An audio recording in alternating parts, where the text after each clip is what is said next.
எல்லோருக்கும் வணக்கம். Aadhira's kitchen YouTube சேனலுக்கு உங்களை அன்போடு வரவேற்கின்றேன். நல்லதை நினைப்போம், நல்லதே நடக்கும்னு சொல்லி இந்த பதிவை நான் ஆரம்பிக்கிறேன்.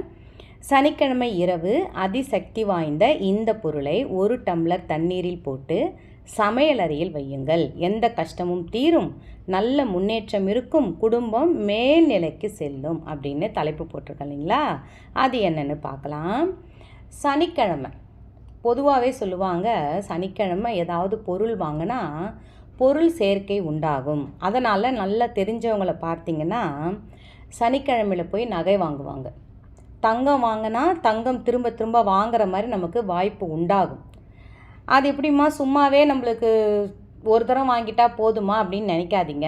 அதுக்கான வேலை கிடைக்கும், அதற்கான தொழில் சிறக்கும். நம்ம தொழிலில் ஏதாவது ஒரு பாரமாக இருந்ததுன்னா அந்த பாரம் இறங்கும். நம்மளுக்கு பணவரவு, அந்த மணி ஃப்ளோன்னு சொல்கிறாங்க இல்லைங்களா, அந்த மணி ஃப்ளோ நம்மளுக்கு நல்லா இருக்கும். வீட்டில் பணவரவு நன்றாக இருக்கும் பொழுது நம்மளுக்கு நல்லது மட்டுமே நடக்கும். இப்போ சமையலறையில் இந்த வேலையை இதை செய்யுங்கன்னு நான் போட்டிருக்கேனே, அப்போ சமையலறையை எந்த மாதிரி சுத்தமாக வச்சுட்டு போய் படுக்கணுன்றத உங்களுக்கு நான் சொல்கிறேன். முடிஞ்ச அளவுக்கு கேஸ் அடுப்பு மேலே அழுக்கோ இந்த சிந்தன பதார்த்தங்களோ, இந்த பால் பொங்கின அந்த பால் பொங்கி அடுப்பில் தீஞ்சு போய் அந்த பால் அப்படியே கருப்பாக இருக்கும். அந்த மாதிரிலாம் இல்லாமல் பால் பொங்கிடுச்சுன்னா அடுத்த நிமிஷமே அதை எடுத்து க்ளீன் பண்ணிவிட்டு முடிஞ்ச அளவுக்கு பொங்காமல் பக்கத்துலேயே இருந்து பார்த்துக்கிறது தான் நம்மளுடைய வேலை. இப்போ நம்ம விளக்கேத்தனா எப்படி நம்ம பூஜை அறையை கவனிக்கிறோமோ அதே மாதிரி சமையல் அறையிலையும் அதே மாதிரி தான். சமையல் அடுப்பில் சாதத்தை வச்சுட்டு ஃபோனை எடுத்துக்கிட்டு ரூமுக்கு போகிறதோ, இல்லை ஃபோனை எடுத்துகிட்டு வேடிக்கை பார்க்குறதோ, இல்லை அடுத்தவங்கிட்ட போய் பேசிக்கிட்டு இருக்கிறதோ, இதெல்லாம் நம்ம செய்யவே கூடாது. எக்காரணம் கொண்டும் நம்ம வீட்டில் அந்த தீஞ்ச வாசனை இருக்கக்கூடாது சமையல் அறையில். இந்த சமையல் அறையில் நிறைய விஷயங்கள் இருக்குது. அதை நம்ம கடைப்பிடிச்சாலே நம்ம குடும்பம், ஒரு சிலர் சொல்லுவாங்க இல்லைங்களா, அந்த வீட்டு பொம்பளை என்ன தான் பூஜை பண்ணுறாங்கன்னு தெரியல, அந்த குடும்பம் ரொம்ப நல்லா இருக்குது, அவங்க என்ன தான் செய்கிறாங்கன்னு தெரியல, அவங்க குடும்பம் நல்ல ஒரு சுபிக்ஷமான ஒரு நிலையில் இருக்குது, நீ என்ன தான் சாமி கும்பிட்டியோ தெரியல, உன் பிள்ளைங்க படிக்கும் பொழுதே வேலைக்கு போயிடுச்சு அப்படின்லாம் நம்மக்கிட்ட கேட்குறவங்க உண்டு. அதே மாதிரி விஷயத்தில் ஒன்று தான் இந்த சமையலறை ரகசியம். இந்த ரகசியமாக இந்த விஷயத்தை நீங்கள் செஞ்சாலே போதும். முடிஞ்ச அளவுக்கு நான் ஒன்று சொல்கிறேன், உங்களால் பாத்திரம் விளக்க முடியல, நான் வேலைக்கு போகிறவங்கம்மா, மறுநாள் பணியால் தான் பாத்திரத்தை விளக்கணும் அப்படின்னு நினைக்கிறவங்க இந்த ஏரை கட்டி அழகாக க்ளீன் பண்ணிவிட்டு அந்த பாத்திரத்தெல்லாம் ஒன்றா வச்சுட்டு தண்ணி தெளிச்சிட்டு தண்ணி தெளிச்சிட்டு போய் படுங்க.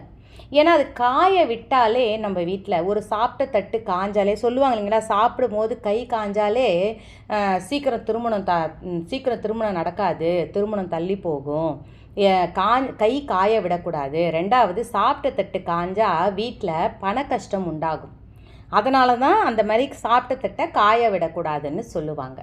சரி, இது அதிசக்தி வாய்ந்த ஒரு பொருள்னு போட்டிருக்கேனே, இதை நான் எந்த இடத்துல வைக்கணும், சமையலறையில் இதை நான் நம்பிக்கையோடு இதை செஞ்சு நான் வைக்கணுமா? நம்பிக்கையோடு செஞ்சு இதை நீங்கள் வைங்க, கண்டிப்பாக நல்லது மட்டுமே நடக்கும்.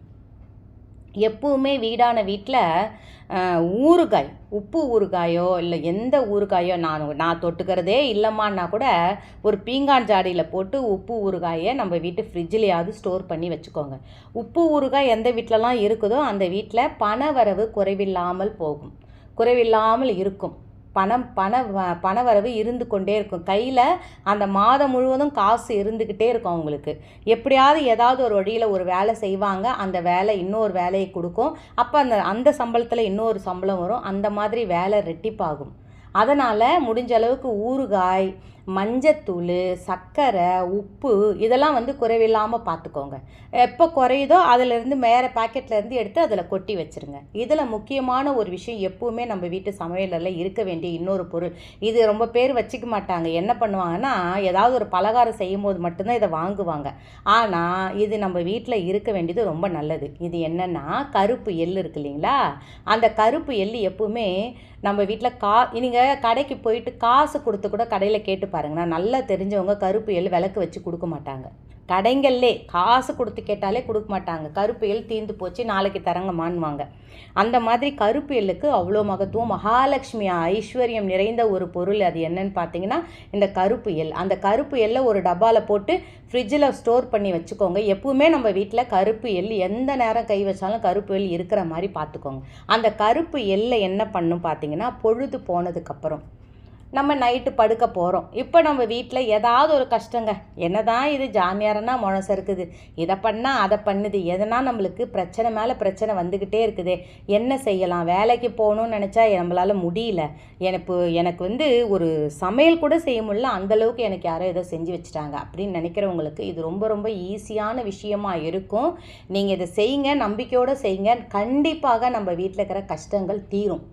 என்ன பண்ணும் பார்த்தீங்கன்னா, அந்த கருப்பு எல்லை வந்து ஒரு கையில் வலது கையில் வச்சுக்கிட்டு, இல்லைன்னா இந்த இப்படி உள்ளங்கையில் இப்படி நல்லா மூடிக்கிட்டு எல்லை கையில் வச்சுக்கிட்டு இடது கையில் இப்படி கையை மூடின கை உள்ள எள் இருக்கணும். இதுக்கு முன்னாடி நீங்கள் 1 டம்ளர் தண்ணி எடுத்து வச்சுக்கோங்க. அந்த ஒரு டம்ளர் தண்ணி எடுத்து வச்சுக்கிட்டு அந்த எள்ளுக்கிட்ட நம்மளுடைய கஷ்டத்தை, நீங்கள் என்ன கஷ்டம் படுறீங்களோ, என்ன பிரச்சனையால் நீங்கள் பாடுபடுறீங்களோ, யாரால் நீங்கள் பாடுபடுறீங்களோ, எது உங்களுக்கு கஷ்டத்தை கொடுக்குதோ அந்த கஷ்டத்தை நீங்கள் சொல்லுங்கள்.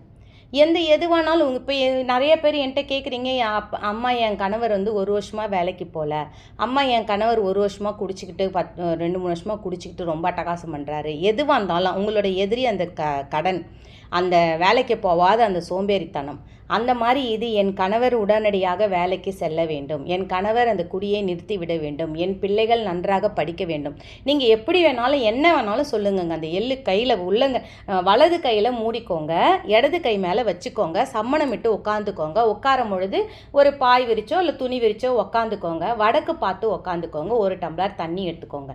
இதை நம்ம சொல்லும் பொழுது அது கூடவே என்ன சொல்லணும் பார்த்தீங்கன்னா, சரவண பவா அப்படின்னு நீங்கள் சொல்லுங்கள்.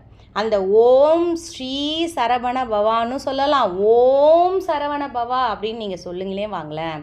அந்த முருகா அது எனக்கு சொல்ல வரலமான்னு நினச்சிங்கன்னா முருகான்னு சொல்லுங்கள். என்னம்மா சனிக்கிழமையில் முருகாவை பற்றி சொல்கிறீங்களேன்னு நினைக்காதீங்க. இது வந்து கார்த்திகை மாதம், முருகனுக்கும் சிறந்த மாதம், ஈஸ்வரனுக்கும் சிறந்த மாதம். அதனால் முருகனை நினச்சி நீங்கள் இந்த உள்ளங்கையில் இந்த எல்லை வச்சு நீங்கள் செய்யும் பொழுது நிச்சயமாக சொல்கிறாங்க, ஆபத் பாந்தவனாக நம்மளுக்கு முருகன் அந்த இடத்துல வந்து நிற்பார். அந்த எள்ளுக்கு நீங்கள் என்ன சொல்கிறாங்களோ, எப்படி நம்ம வந்து எள்ளும் தண்ணி இறைச்சா நம்மளுடைய முன்னோர்கள் ஆசி நம்மளுக்கு கிடைக்குதோ, அதே மாதிரி இந்த எல்லை வந்து இதை மாதிரி நம்ம 108 முறை இந்த மாதிரி நீ சொல்லுங்கள், முருகான்னு சொல்லிவிட்டு உங்களுடைய பிரச்சனையை அது நடுவில் முதல்ல சொல்லிவிட்டு அதுக்கப்புறம் இந்த முருகான்ற வார்த்தையை நீங்கள் சொல்லிக்கிட்டே இந்த எல்லை வந்து அந்த தண்ணியில் போட்டுருங்க. உங்கள் கஷ்டம் உடனடியாக ஒரு நாள் 2-3 நாளே உங்களுக்கு கொஞ்சம் கொஞ்சமாக நிவர்த்தி ஆகிறத கண்கூட நீங்கள் பார்ப்பீங்க. அப்படியே நீங்கள் இந்த வாரம் செஞ்சம்மா 2-3 நாளே என் கணவர் எதுவுமே தெரியல, அப்படியே தான் இருக்கிறாருன்னு நினைக்கிறீங்களா? எப்பெல்லாம் உங்களுக்கு தோணுதோ அப்பெல்லாம் எழுந்து இந்த மாதிரி எள்ளை கையில் வச்சுக்கிட்டு, கருப்பு எள்ளு தான், வெள்ளை எள்ளு செய்யக்கூடாது, கருப்பு எள்ளு, அந்த எள்ளை கையில் வச்சுக்கிட்டு நான் சொல்கிற மாதிரி இந்த முருகன் மந்திரம் ஓம் ஓம் ஓம்னு சொல்லுங்கள். அப்படியே வந்து ஈஸ்வரனும் முருகனும் வந்து நம்மளுக்கு துணை புரிவாங்க. 108 முறை முருகான்னு சொல்லுங்கள். இதை சொல்லிவிட்டு உங்களுடைய பிரச்சனையை அதை சொல்லிவிட்டு இதை வந்து எள்ளை போட்டு தண்ணியில் போட்டுட்டு அந்த டம்ளர் எடுத்து சமையலறையில் ஓரமாக வச்சுருங்க. எந்த இடத்துல வைக்கணுமோ அந்த சும்மா ஏதாவது ஒரு இடத்துல வச்சுட்டு மறுநாள் காலைல எழுந்து அதை கால்படாத இடத்துல ஊற்றிடுங்க. நிச்சயமாக சொல்கிறேங்க, நீங்கள் என்ன நினச்சி இதை செஞ்சீங்களோ அந்த கஷ்டம் தன்னால் விலக ஆரம்பிக்கும், நல்ல வழி பிறக்கும், நல்லது மட்டுமே நடக்கும். கடவுளே என் முருகா, திருப்போரூர் முருகா, என் பிள்ளைங்க சகோதர சகோதரிகள் எல்லாரும் வேண்டதும் நல்லா பலிக்கணும், அவங்க நல்லா இருக்கணும்னு கேட்டுக்கிட்டு இந்த பதிவு நான் நிறைவு செய்கிறேன். இன்னொரு பதிவோடு உங்களை நான் மீட் பண்ணுறேன்.